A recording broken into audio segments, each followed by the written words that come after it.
इस जंगल के पास रहने वाले लोग सूरज ढलते ही इस रास्ते से गुजरना छोड़ देते हैं, क्योंकि उनका कहना है रात में जंगल इंसानों की आवाजें उधार ले लेता है। राघव एक डॉक्यूमेंट्री फिल्म मेकर जिसे डर से ज्यादा सच में दिलचस्पी थी। उसने गांव वालों की बातों को अंधविश्वास समझा और कैमरा लेकर अकेले जंगल में शाम के समय घुस गया। शुरुआत में सब सामान्य था, पत्तों की आवाज, हवा की सरसराहट, लेकिन जैसे ही अंधेरा बढ़ा जंगल बहुत शांत हो गया। तभी उसने सुना राघव उसकी माँ की थी। राघव का शरीर एक पल के लिए जम गया। उसकी माँ तो शहर में थी, लेकिन आवाज फिर आई, बेटा इधर आ जा। जंगल में किसी की आवाज पर कभी भरोसा नहीं करना चाहिए। वो आगे बढ़ता रहा, लेकिन हर 10 कदम बाद आवाज और पास आ जाती। अब आवाज बदल चुकी थी, कभी दोस्त की, कभी बचपन के शिक्षक की, और फिर उसी की अपनी आवाज। उसका कैमरा अचानक अपने आप रिकॉर्ड होने लगा। स्क्रीन पर कोई चेहरा नहीं था, सिर्फ 2 चमकती आंखें अंधेरे में। तभी आवाज आई, आखिरी बार सुन रहा है, इसके बाद तू हमारी तरह हो जाएगा। राघव भागा पूरी ताकत से, लेकिन जंगल अब रास्ते बदल चुका था। और तभी उसने देखा एक पुराना पत्थर जिस पर लिखा था, यहाँ जो अपनी आवाज सुन ले वो वापस नहीं जाता।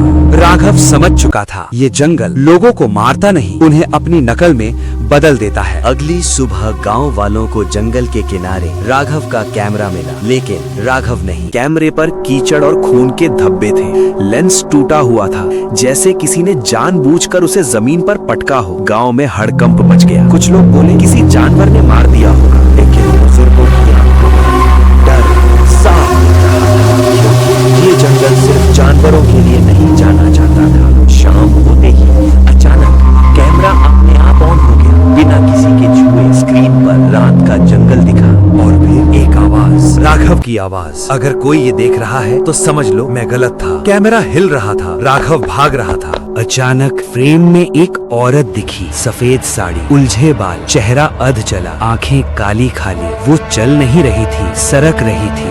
बुजुर्ग कांपते हुए बोले, ये वही है, जंगल की चुड़ैल। सालों पहले एक लड़की इसी जंगल में जला दी गई थी। उसने मरते वक्त कहा था, जो मुझे कैद करेगा मैं उसकी आत्मा कैद कर दूंगी। राघव उसकी कहानी रिकॉर्ड करने आया था, लेकिन कहानी उसे ही निगल गई। कैमरा बंद करने की कोशिश की गई, लेकिन हर रात ठीक 12 बजे वो अपने आप चालू हो जाता। स्क्रीन पर अब राघव दिखता, खड़ा, बिल्कुल सीधा, आंखें सफेद, चेहरे पर डर जमी हुई, और पीछे वो औरत। हर रात वो और करीब आती। गांव का एक लड़का जो कैमरा देखने गया था, अगली सुबह गायब मिला। उसके घर के बाहर एक ही चीज थी, वही कैमरा। अब गांव समझ चुका था, ये कैमरा सिर्फ रिकॉर्ड नहीं करता, ये शिकार करता है। पुजारी ने कहा, इसे वहीं छोड़ना होगा जहां से ये आया। रात में 4 लोग कैमरा लेकर जंगल गए। जैसे ही कैमरा जमीन पर रखा, जंगल में हंसी गूंजने लगी, पेड़ हिलने लगे, हवा उल्टी बहने लगी। औरत प्रकट हुई। उसने कहा, अब बहुत देर हो चुकी है। कैमरा धीरे धीरे जमीन में धंस गया। औरत धुएं में बदल गई। जंगल शांत हो गया। सब ने सोचा सब खत्म, लेकिन आज भी अगर कोई उस जंगल में मोबाइल से वीडियो बनाता है तो कभी कभी रिकॉर्डिंग में एक चेहरा दिखता है जो कैमरे के पीछे नहीं, सीधे देखने वाले की तरफ देख रहा होता है। वीडियो पसंद आई हो तो लाइक करो, और अगर सच में हॉरर पसंद है तो ध्रुव हॉरर